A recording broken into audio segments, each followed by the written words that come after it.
Alors c'est un livre qui est parti en fait d'une réflexion.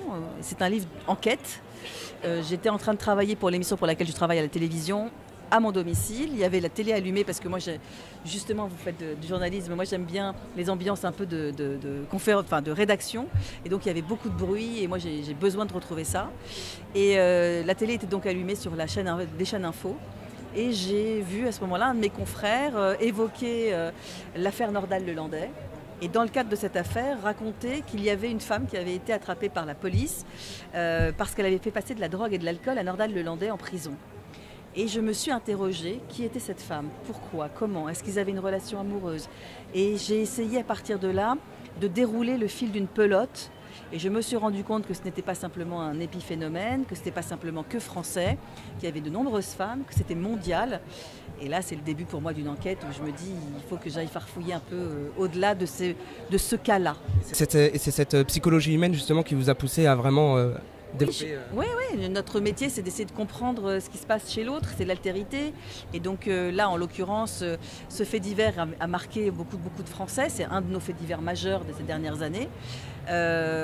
Et à la marge de ce fait divers, il y a cette histoire-là.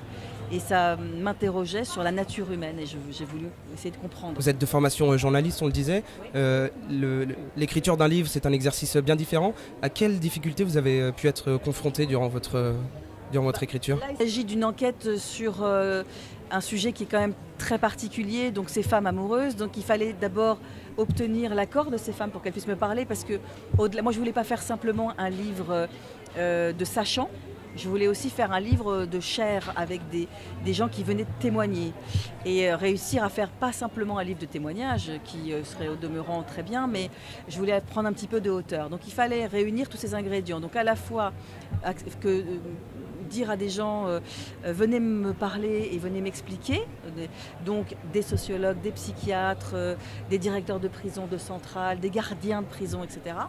Ça c'est pour ceux qui avaient le savoir, et puis pour ceux qui le vivaient dans leur chair, il fallait que je puisse approcher ces femmes et qu'elles acceptent de me parler. Et ça a été la partie la plus ardue de mon enquête et du livre, parce qu'il faut leur expliquer que je ne suis pas dans le jugement, que mon métier c'est pas ça, et en même temps qu'elles acceptent elles de se frotter au jugement du lecteur. Donc il fallait trouver cette ligne de crête et les convaincre de ma bonne foi. C'est un processus qui a dû être long, mais que vous avez dû apprendre dans votre formation journalistique. Vous sortez donc de l'école supérieure du journalisme de Paris, il y a de ça là plus de 30 ans. Aujourd'hui, 30 ans après justement, votre vision du métier, quelle est la vôtre? Je trouve que le métier c'est ouvert à beaucoup de jeunes. À mon époque, c'était beaucoup plus compliqué. Et moi, quand j'ai démarré, on m'a même dissuadé. On a essayé de me dissuader de faire une école de journalisme en me disant « mais tu ne connais personne, ton père est assureur, ta mère est mère au foyer, jamais tu pourras entrer ni en presse écrite, ni en radio, ni en télé ». Aujourd'hui, il y a une multiplication des chaînes, y compris la création de chaînes info, ce qui n'existait pas à mon époque, qui sont arrivées bien plus tard. Et je trouve que c'est formidable aussi pour nous et c'est formidable pour l'appétence, parce que les gens ont de l'appétence pour l'info.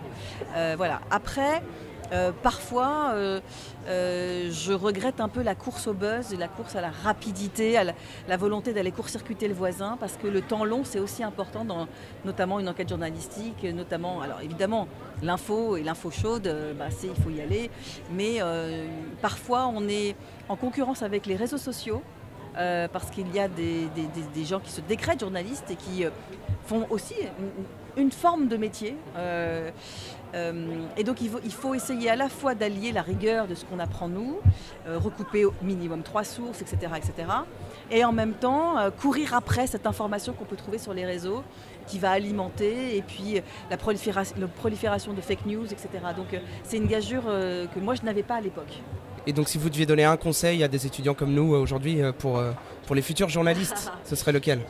Pas de conseil à vous donner, la passion déjà, mais surtout ne pas céder à l'affolement. Parfois, et c'est normal quand on est jeune journaliste, on a un bon coup, on tient un truc, et donc on veut tout de suite le balancer. Alors parfois on peut perdre son scoop, mais est-ce qu'il ne vaut pas mieux perdre son scoop parce que peut-être qu'on aurait dit une bêtise, plutôt que d'attendre un tout petit peu et être certain de ce qu'on va dire, parce qu'il y a une défiance envers notre métier. Et il ne faut pas alimenter cette défiance. Il faut que quand on donne quelque chose, ce soit béton armé. Merci beaucoup, Madame Benaïm. C'est un plaisir. Bon festival à vous. Merci. Merci beaucoup. Au revoir. Au revoir.